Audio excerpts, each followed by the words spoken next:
가능하면 이분을 모시고 싶지 않은데. 이해해요, 나는. 네. 바꿔줘요. 아니, 일단, 가만히 있어요. 일단 서울대 법대 교수. 그 진보적이야. 얼굴도 잘생겼어. 키도 커. 목소리도 좋아. 그러면 이름이라도 태국이든가. 근데 총수가 훨씬 재밌어. 사진을 보세요. 비스듬한 각도 이거. 어? 조국 교수님을 모시겠습니다.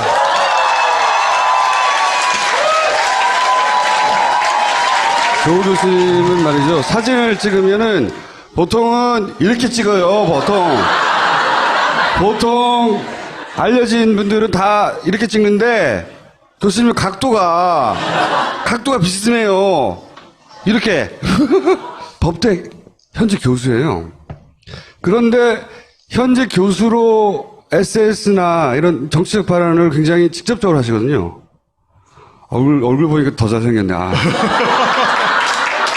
일로 보지 마시고 절로 보세요. 혹시 그런 발언 때문에 교수 사회에서 욕을 먹고 있지 않으세요? 제가 속하고 있는 학교에서는 욕을 먹지 않고 있습니다. 목소리도 좋아. 마이크에 필터 넣어주세요. 헬륨가스 목소리 나오게. 그러니까 제가 아시다시피 제가 재직하고 있는 학교가 서울대학교인데 서울대학교 선생님들의 뭐 대부분은 보수적이시죠, 사실은. 매우 보수적이신데 제가 진보적이라서 전 서울대학교 2001년에 채용되었는데 진보적인 이유로 저를 뽑지는 않았을 거 아니겠습니까? 공부도 잘했다는 얘기지. 내치지 않은 이유는 학교 내의 문법, 학교 내의 요구를 제가 일정하게 하고 있기 때문에 지금 여기까지 와 있지 않겠습니까? 잘난 척을 너무 심하지 않나.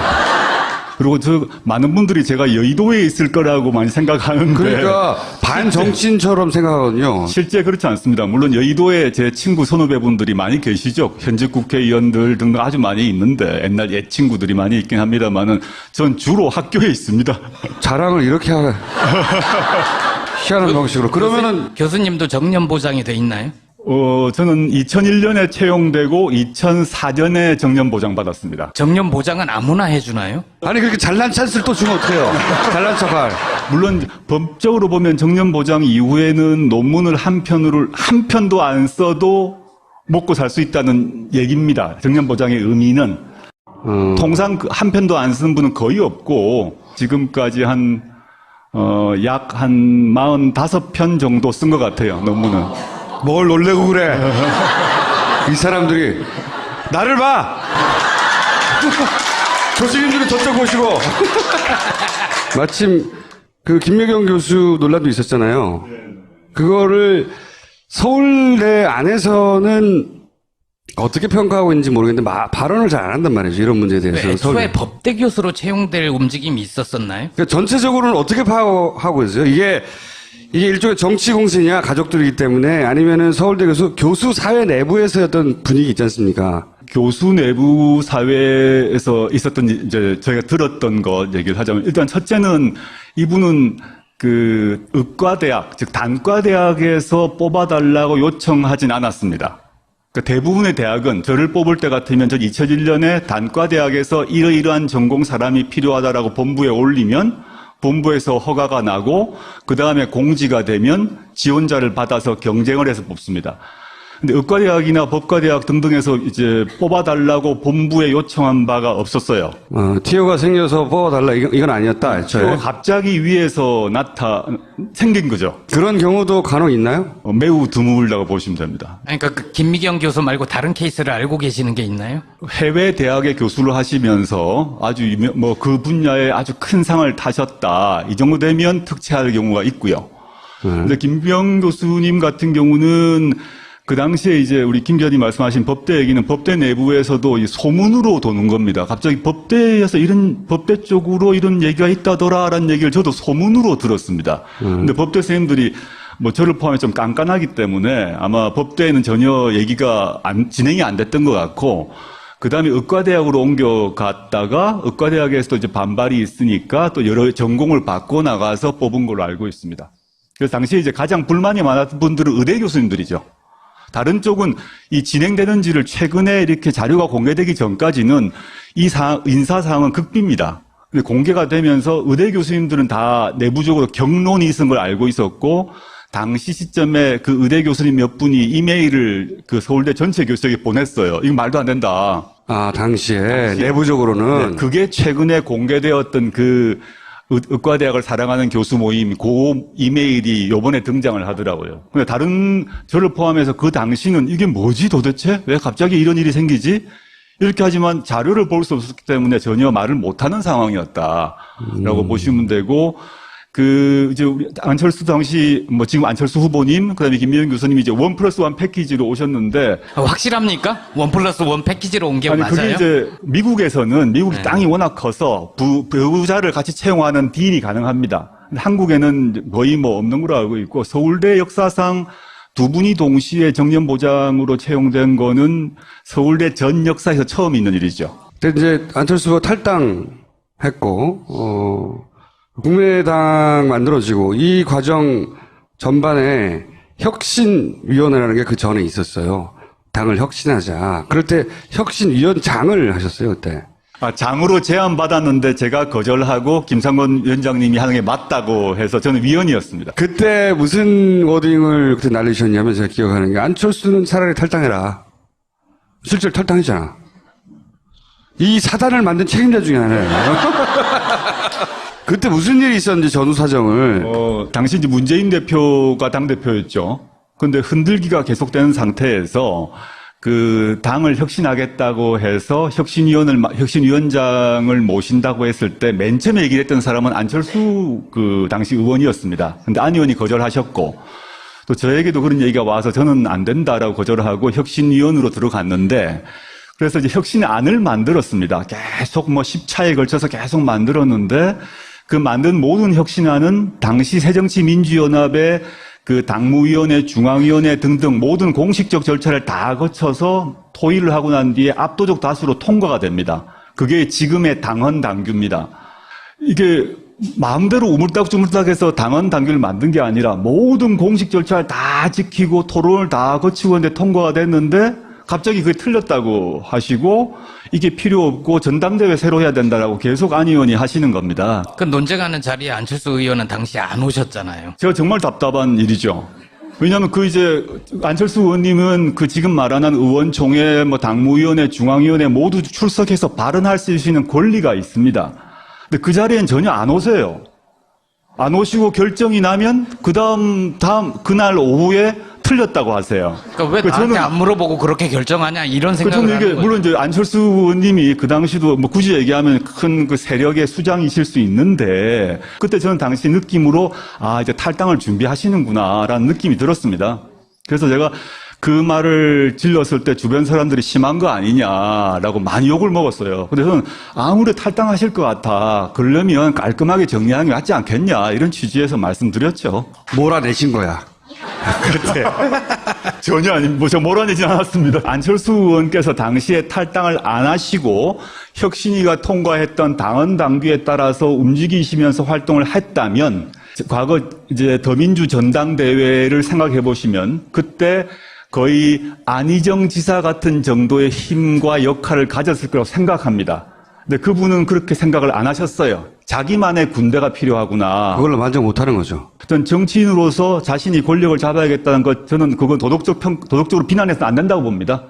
나가신 거죠. 나가셔서 새로운 당을 만드셨고, 일종의 새로운 기업을 창업하셨잖아요. 그분 표현대로. 국민의당을 창업하셔서. 은근히 디스하시는 거야. 제가 쓴 말이 아니기 때문에. 그래서 점잖게 말씀하시는데 가만 듣고 보면은. 그런 선택을 하고 지난 총선까지 상당한 성과를 거두셨죠. 근데 저는 좀 비판적으로 봤던 게 그럴 수 있다 생각하지만 저는 우리 사회의 정당이 저러면 되는 거냐. 물론 비유는 할 수 없습니다만 지금 바른정당의 사람들 즉 탈영했다가 원대 복귀한 양아치들이거든요. 교수님, 양아치라는 표현. 저는 정치 양아치라고 생각합니다. 이거 진보다 보수의 문제가 아니라 우리가 이제 OECD 국가에서 민주공화국의 헌법 속에서 우리 헌법에 정당의 자유와 정당을 보장하는 헌법 조항이 있습니다.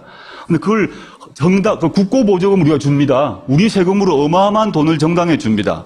그러려면 저런 행동은 정당이라고 볼 수가 없는 거죠. 저는 정말 부끄러워야 한다. 진보 보수의 문제가 아닌 것이고, 나왔다가 세불리하니까 들어갔다가 게다가 자기 당의 절차에 따라서 유세하고 경선에서 합법적으로 뽑은 유승민 후보에다가 13명이 등에 칼을 꼽고 그 다음에 돌아갔잖아요. 이게 말이 안 되죠. 그 중에 한 명은 다시 돌아왔습니다. 예.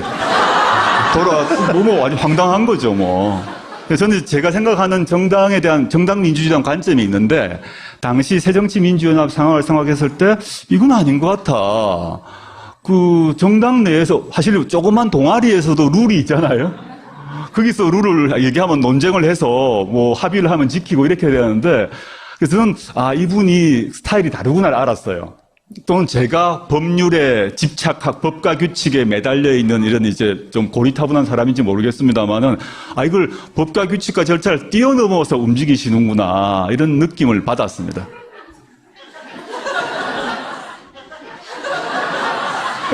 또 디스인가요? 아니, 그러니까 말을 너무 잘하잖아요. 뭐 얘기하다가 말도 막히고 그래야 되는데, 이 정도면 제가 보기엔 정치를 직접 해야 되는. 정치를 왜 직접 안 하십니까? 전혀 아니고요. 그런 생각은 전혀 없어요, 앞으로? 뭐 우리 총수님이나 우리 김 기자님 아시겠습니다만 여러 가지 제안들이 많이 있었던 건 사실이고, 출마하라, 뭐 또는 이제 왜 입만 떠드냐, 실제 나와서 해보지, 뭐 여러 가지, 즉 왼쪽 오른쪽 모두에서 비판이 있는 것 같습니다. 한쪽은 입을 닫아라라는 거죠. 즉 공부나 해라라는 얘기고, 한쪽은 왜 입으로만 떠드냐, 사표 내고 나와라, 정반대의 요구가 있는데, 제가 이제 만약에 했다 그러면 대학원 시절, 대학교 졸업하고 이때 아마 해버렸을지도 모르겠습니다. 그때 저 친구들이, 지금 사적으로 친한 친구들이 실제 국회의원들을 많이 하고 있습니다. 여러 명이 실제 하고 있고, 뭐 초선, 재선, 3선 이렇게 있는데, 저는 그 시기에 이제 지금 제가 가야 할 길을 선택을 했고, 근데 제가 정치 문제, 뭐, 폴리페서님은 욕을 먹고 있습니다만은, 제가 앞으로 해야 될 일은, 뭐, 지금 같은, 뭐, 정치 참여를 하는 거고, 하나 더 하자면, 과거 이제, 문재인 대표가 당대표 때 제가 혁신위원회를 해서 당을 좀 바꿔보려고 했다면, 그 정도의 그런 역할은 제가 할 수 있다라는 생각을 합니다. 그게 어떤 일이든 간에 뭐, 할 수는 있을 거다. 근데 제가, 이게, 뭐, 정치인이 친구나 가족으로 둔부시면 알겠습니다만, 직업으로 정치인을 한다는 것. 그거는 말 몇 마디 잘한다, 글 잘 쓴다하고 다른 문제가 있습니다. 직업 정치인 제 친한 친구들을 보게 되면 아침부터 밤까지 완전히 대중과 함께 살아야 됩니다. 꼭 그렇지는 않아요. 눈것 떼는 건데. 근데 완전히, 지금도 전국을 돌면서 몸으로 뛰죠. 정말 아침부터 밤까지. 그거가 너무너무 소중하고 중요한 능력인데, 저는 그렇게 훈련되지 못했다라고 보고, 지금 제가 잘한다고 얘기되어 있는 그런 것들을 잘하는 쪽으로 훈련되어 있죠.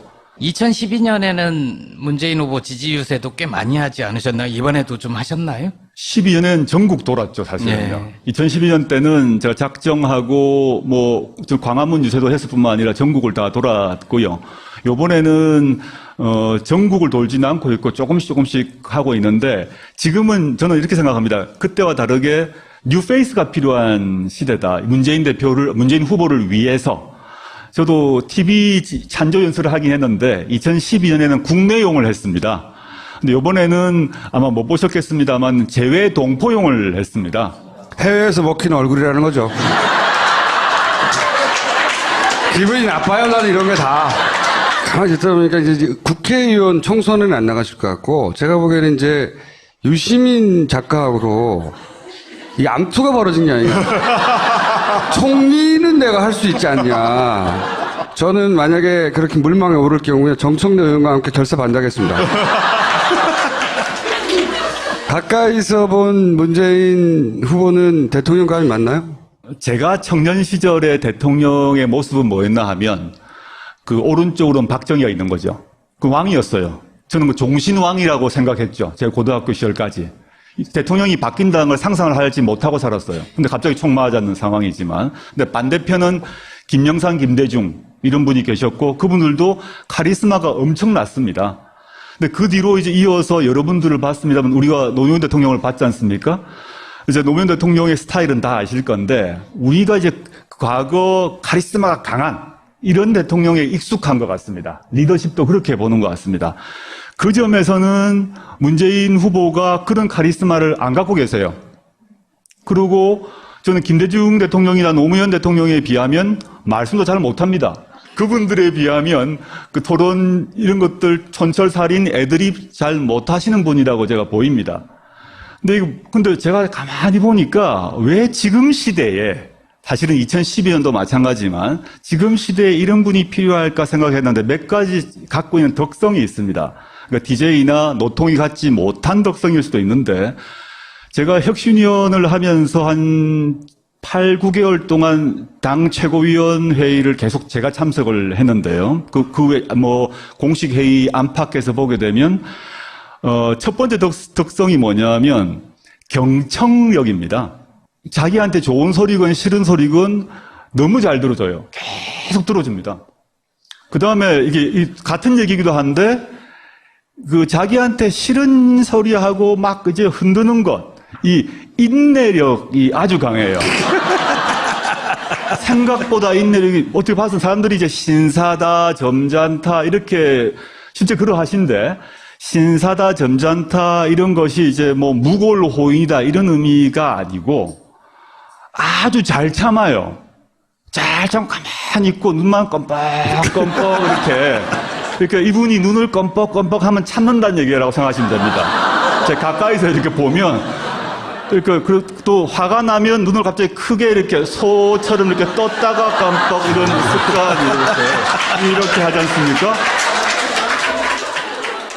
근데 홍준표다, 노통이다, 그러니까 저하고 다르지만 바로 말로 카운터 펀치를 날린다면 문의 특성은 막 공격이 나오고 화가 나도록 하면 말을 하지 않고 보통 이렇게 눈을 그러니까 껌뻑껌뻑 하면 그때 사귀는 거죠. 그때 이렇게 사귀었다가 말을 하는. 그 다음에 하나 더 말씀드리고 싶은 거는 아까 대통령의 덕성인데 엄청난 원칙주의자입니다. 매우 원칙주의자입니다. 아까 신사란 이미지 때문에 그냥 이렇게 뭐 악수 잘하고 할 것 같습니다만은 다른 말로 하면 고집이 센 거죠. 고집이 셉니다. 원칙주의자란 말은 제가 혁신위원 할 때만 생각해 보게 되면 위원을 제가 받아들이는 조건으로 그 당시 문 대표님에게 우리 혁신안을 만들게 되면 문 대표님 또는 문 대표님 사람도 날아갈 가능성이 있다. 그에 대해서 간섭할 거냐 안 할 거냐에 대해서 간섭하지 않겠다는 걸 지켜달라라고 얘기했습니다. 일체 뭐 전화해가지고 이건 좀 봐줘라 뭐 이런 거 있을 수 있잖아요. 언론이 나지 않지만 근데 저한테 혁신위원 그 전체 기간 동안에 7, 8개월 동안에 한 번도 전화를 안 했습니다. 안 친한 거 아니에요? 근데 보통 그 경우 제가 모르는 사이도 아닌데 문자를 보내거나 전화 한 통화 할 수도 있는데 한 번도 전화를 안 했습니다. 그리고 그 뒤로 보더라도 이제 혁신안이 통과되느냐 마느냐 가지고 거의 분당 직전에 왔을 때 당시에 문 대표가 뭐라고 그랬냐면 당원 전체 전당원 투표를 걸겠다. 이게 혁신안이 통과 안 되면 내가 대표직 그만두겠다는 것을 전당원 투표에 걸겠다라고 대표직을 걸었습니다. 사람들이 막 결사적으로 말렸어요. 이게 통과 안 되면 어떡하냐라고 하는데 저는 이제 걸어야 된다는 입장이었어요. 사실은 입장인데 그런 점에 있어서 수많은 사람들이 아예 안 됩니다. 그거 떨어지면 어떡합니까? 그럼 대표직 그만둬야 되잖아요. 이렇게 당내 세력이 어떤지 모르는 상태고 지금처럼 분당 이후에 문 대표를 지키자고 많은 분들이 대거 입당을 했지 않습니까? 그 이전 얘기입니다. 불리한 조건이었어요. 당 세력으로는. 근데 끝까지 하겠다고 그러더라고요.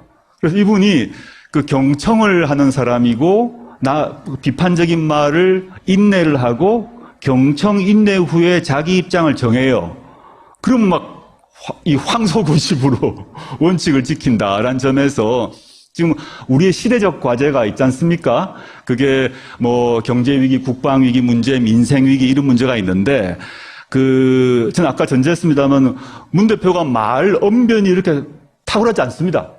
그런데 이 사람이 말이 끊어지기도 하고 뭐 중언부언하기도 합니다만은 저 사람이 뭔가 내가 하겠습니다라고 하는 게 있어요.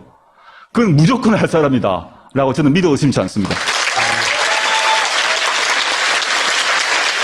계속 많은 이야기를 하도록 내버려 둘수록 점점 더 멋있게 보이기 때문에 빨리 끊어야 되겠다는 생각이 들고, 이 법학자로서 이번, 그리고 이제 오랜 세월 정치판에 대해 관심을 가지고 지켜본 사람으로서 이번 대선의 의미가 뭡니까? 12월에 해야 될 대선을 5월에 하지 않습니까? 그 이유가 뭐냐를 생각하면 박근혜 최순실 일당의 국정농단 아닙니까? 박근혜 최순실 일당의 국정농단이 뭐냐? 헌법과 법률을 마음대로 어긴 거죠. 전 법학자로서 물론 일반 시민들도 분노했겠습니다만 법을 가르친 사람으로서 이건 말도 안 되는 얘기를 한 겁니다.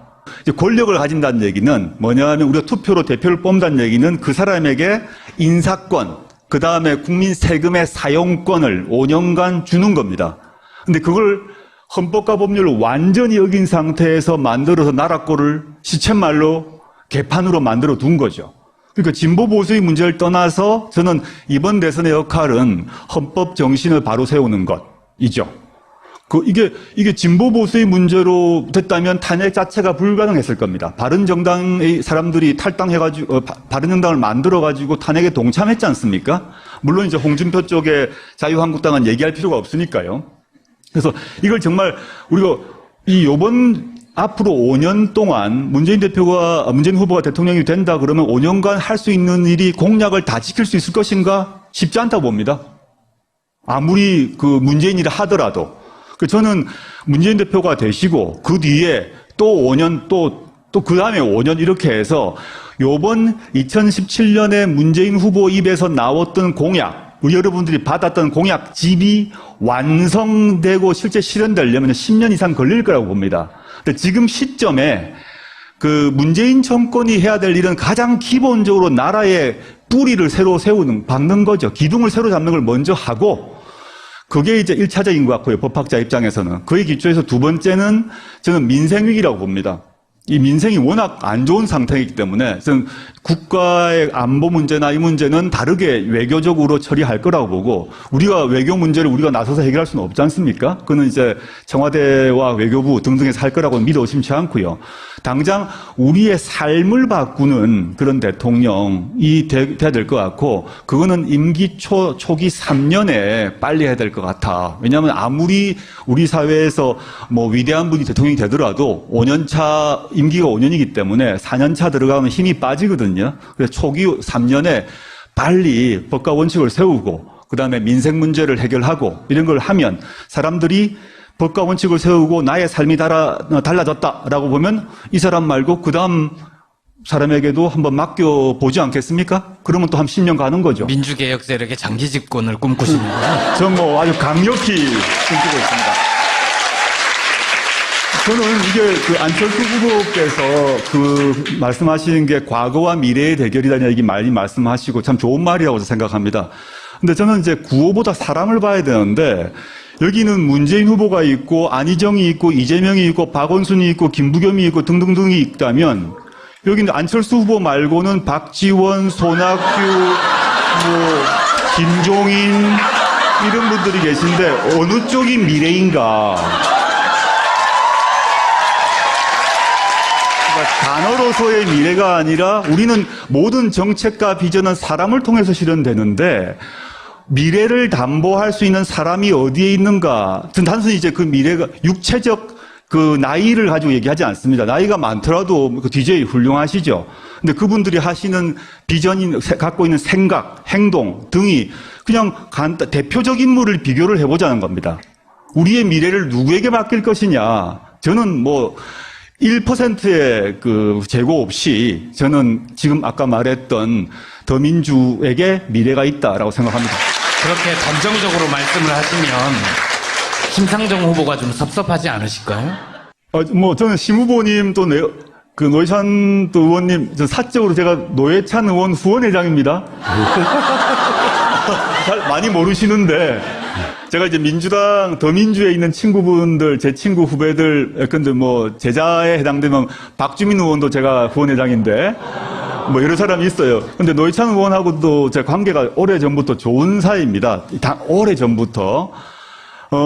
저는 당적이 없는데, 정의당 또는 진보정당에 대해서 제가 이제 말씀드리고 싶은 거는, 저는 과거 열린우리당 시절 때를 생각해 봐야 될 것 같은데, 그 당시에 그 말은 지금 더민주와 지금 정의당이 같이 고민해야 할 점이 있다고 봅니다.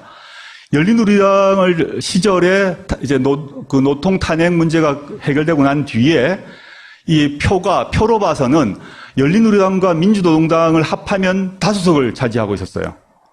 근데 그 시절 조건에서 민노당이 제일 잘 나갈 때입니다, 그때가. 근데 그 당시에 두 당 사이가 별로 안 좋았어요, 사실은. 민주노동당은 열린우리당 보고 아직 부족한 게 많다. 결국은 이게 뭐 또 이명박하고 또 뭐 이쪽 새누리당 결국 근본적으로 같은 얘기 아니냐 비판을 하고, 이쪽에서는 그렇게 급하게 하지 마라 그래서 상당히 많이 싸웠습니다. 이것들 지금도 사실은 보면 후보를 두고 전 심상정, 문재인 지지자들이 많이 싸우고 있지 않습니까?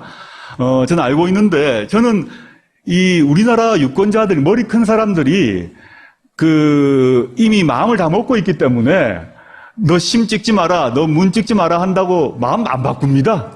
그런 헛된 얘기 할 필요 없이 각자 내가 이 사람에게 끌리면 찍으면 돼요. 그렇게 생각하고요. 오히려 마음을 정하지 않은 분들을 위해서 저는 이제 문재인 후보를 지지하는데, 저는 지금 시점에서 이렇게 말씀드려야 될 것 같습니다. 심상정 후보의 정책, 또 뭐 논변력은 전 문재인 후보보다 한 두세 배 논쟁 잘하시잖아요, 솔직히 말해서. 근데 또 최근에 논쟁이 됐던 동성애 인권 문제는 그 심상정 후보 입장에서 옳다고 생각합니다. 그런데 그와 별도로 대통령을 어떻게 누구를 뽑을 것인가의 문제는 나라 전체의 운영을 누구에게 맡길 것인가의 문제인 것이고, 그는 문심 개인의 문제가 아니라 정치 세력의 문제이고, 119석이란 문제가 전혀 이런 문제를 고려하지 않을 수 없다고 보고요. 그래서 저는 이제 문을 지지하고 있고, 근데 그 후로 저는 심상정 후보로 대표되는 정의당과의 관계가 우당 관계로 서로 경쟁도 하지만 협력을 해서 경제민주화 법안, 민생법안 등을 협력해서 빨리 좀 통과시키는 쪽으로 갔으면 좋겠다라는 생각을 가지고 있습니다. 마지막 질문을 내가 물어봐 줄게. 좀 직접 물어봐주세요. 물어보면 되게 좀 민망하지 않아요? 안 민망해, 나는. 그거라도 건질라고. 교수님 생각하시기에 교수님이 김어준 총수보다 더 섹시하다고 생각하세요? 저는 이제 사람마다 취향이 다를 거다 생각을 합니다. 저는 김어준 총수가 갖고 있는 약간 야수미가 있지 않습니까? 짐승. 그렇죠. 화풍에도 야수파가 있지 않습니까?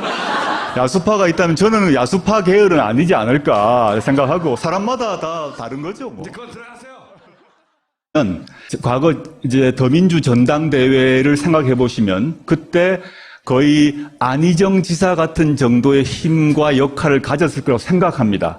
근데 그분은 그렇게 생각을 안 하셨어요. 자기만의 군대가 필요하구나. 그걸로 만족 못하는 거죠. 전 정치인으로서 자신이 권력을 잡아야겠다는 것, 저는 그건 도덕적으로 비난해서는 안 된다고 봅니다. 나가신 거죠. 나가셔서 새로운 당을 만드셨고, 일종의 새로운 기업을 창업하셨잖아요. 그분 표현대로 국민의당을 창업하셔서 은근히 디스하시는 거야. 제가 쓴 말이 아니기 때문에. 그래서 점잖게 말씀하시는데 가만 듣고 보면은 그런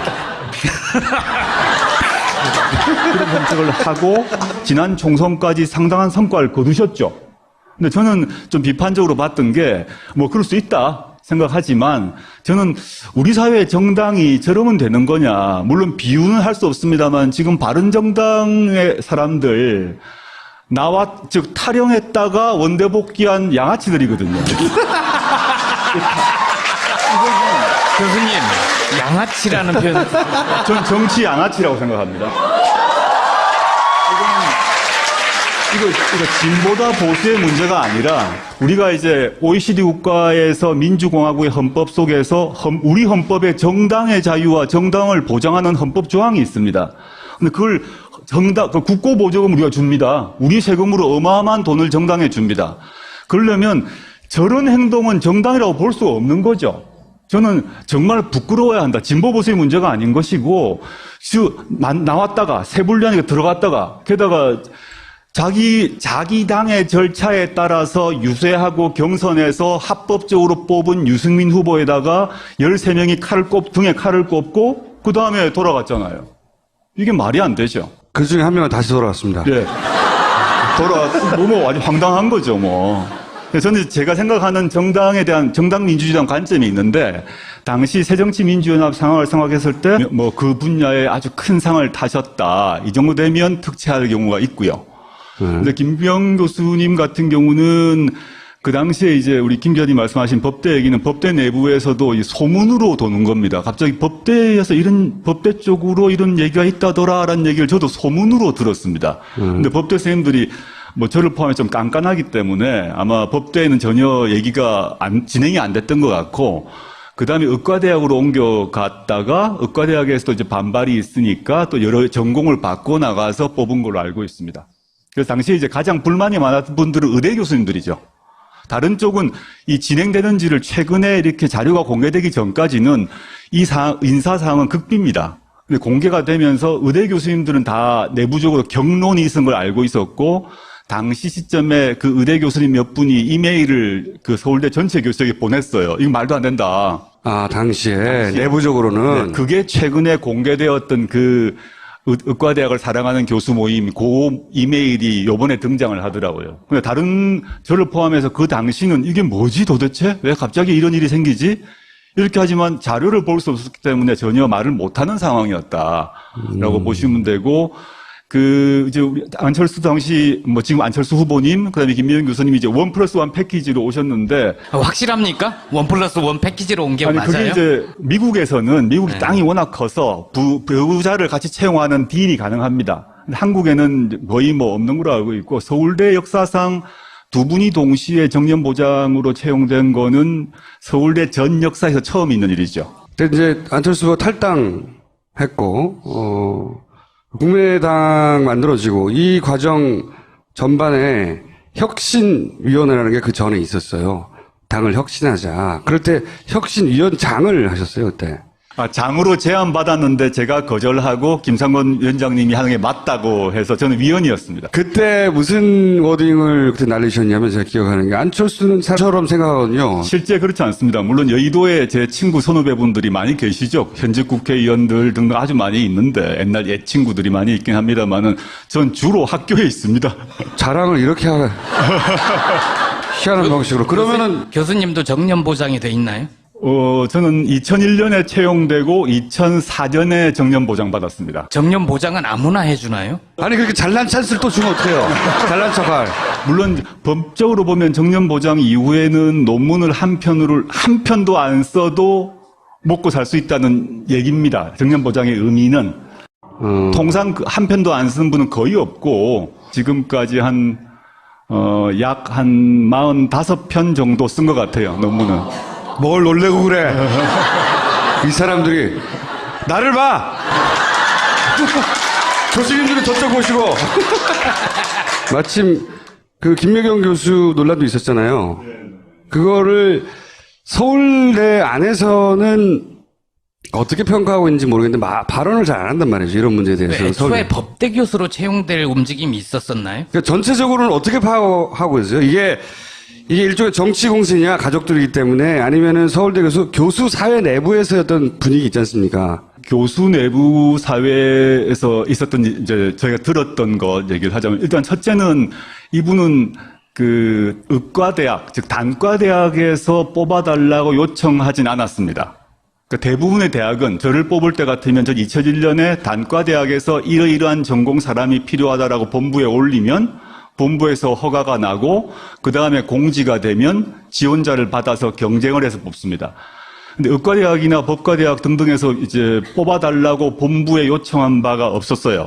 티오가 생겨서 뽑아달라 이건 아니었다. 애초에. 갑자기 위에서 생긴 거죠. 그런 경우도 간혹 있나요? 매우 드물다고 보시면 됩니다. 그러니까 그 김미경 교수 말고 다른 케이스를 알고 계시는 게 있나요? 해외 대학에 교수를 하시면서 가능하면 이분을 모시고 싶지 않은데. 이해해요, 나는. 네. 바꿔줘요. 아니, 일단, 가만히 있어요. 일단 서울대 법대 교수. 그 진보적이야. 얼굴도 잘생겼어. 키도 커. 목소리도 좋아. 그러면 이름이라도 태국이든가. 근데 총수가 훨씬 재밌어. 사진을 보세요. 이 비스듬한 각도 이거. 어? 조국 교수님을 모시겠습니다.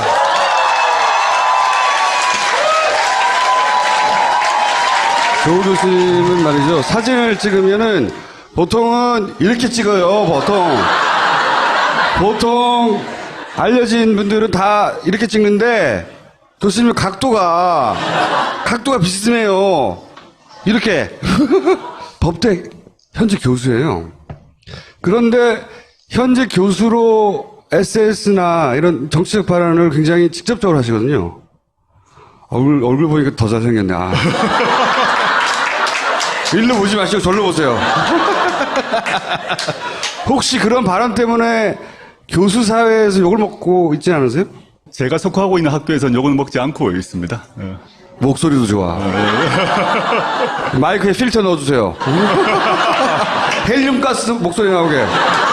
그러니까 제가 아시다시피 제가 재직하고 있는 학교가 서울대학교인데 서울대학교 선생님들의 뭐 대부분은 보수적이시죠, 사실은. 매우 보수적이신데 뭐 제가 진보적이라서 전 서울대학교 2001년에 채용되었는데 진보적인 이유로 저를 뽑지는 않았을 거 아니겠습니까? 공부도 잘했다는 얘기지. 뭐 내치지 않은 이유는 학교 내의 문법, 학교 내의 요구를 제가 일정하게 하고 있기 때문에 지금 뭐 여기까지 와 있지 않겠습니까? 잘난 척을 너무 심하지 않나. 그리고 많은 분들이 제가 여의도에 있을 거라고 많이 생각하는데. 그러니까 반정치인들에 탈당해라. 실제로 탈당했잖아. 이 사단을 만든 책임자 중에 하나예요. 그때 무슨 일이 있었는지 전후 사정을. 당시 이제 문재인 대표가 당대표였죠. 근데 흔들기가 계속되는 상태에서 그 당을 혁신하겠다고 해서 혁신위원장을 모신다고 했을 때 맨 처음에 얘기를 했던 사람은 안철수 그 당시 의원이었습니다. 근데 안 의원이 거절하셨고 또 저에게도 그런 얘기가 와서 저는 안 된다라고 거절하고 혁신위원으로 들어갔는데 그래서 이제 혁신안을 만들었습니다. 계속 뭐 10차에 걸쳐서 계속 만들었는데 그 만든 모든 혁신안은 당시 새정치민주연합의 그 당무위원회, 중앙위원회 등등 모든 공식적 절차를 다 거쳐서 토의를 하고 난 뒤에 압도적 다수로 통과가 됩니다. 그게 지금의 당헌 당규입니다. 이게 마음대로 우물딱주물딱해서 당헌 당규를 만든 게 아니라 모든 공식 절차를 다 지키고 토론을 다 거치고 했는데 통과가 됐는데 갑자기 그게 틀렸다고 하시고 이게 필요 없고 전당대회 새로 해야 된다라고 계속 안 의원이 하시는 겁니다. 그 논쟁하는 자리에 안철수 의원은 당시 안 오셨잖아요. 제가 정말 답답한 일이죠. 왜냐하면 그 이제 안철수 의원님은 그 지금 말하는 의원총회, 뭐 당무위원회, 중앙위원회 모두 출석해서 발언할 수 있는 권리가 있습니다. 근데 그 자리엔 전혀 안 오세요. 안 오시고 결정이 나면 그날 오후에 틀렸다고 하세요. 그러니까 왜 나한테 안 물어보고 그렇게 결정하냐 이런 생각을 저는 이게 하는 거예요. 물론 이제 안철수 의원님이 그 당시도 뭐 굳이 얘기하면 큰 그 세력의 수장이실 수 있는데 그때 저는 당시 느낌으로 이제 탈당을 준비하시는구나라는 느낌이 들었습니다. 그래서 제가 그 말을 질렀을 때 주변 사람들이 심한 거 아니냐라고 많이 욕을 먹었어요. 근데 저는 아무리 탈당하실 것 같아. 그러려면 깔끔하게 정리하는 게 맞지 않겠냐 이런 취지에서 말씀드렸죠. 몰아내신 거야. 그때 전혀 아닙니다. 제가 몰아내진 않았습니다. 안철수 의원께서 당시에 탈당을 안 하시고 혁신위가 통과했던 당헌 당규에 따라서 움직이시면서 활동을 했다면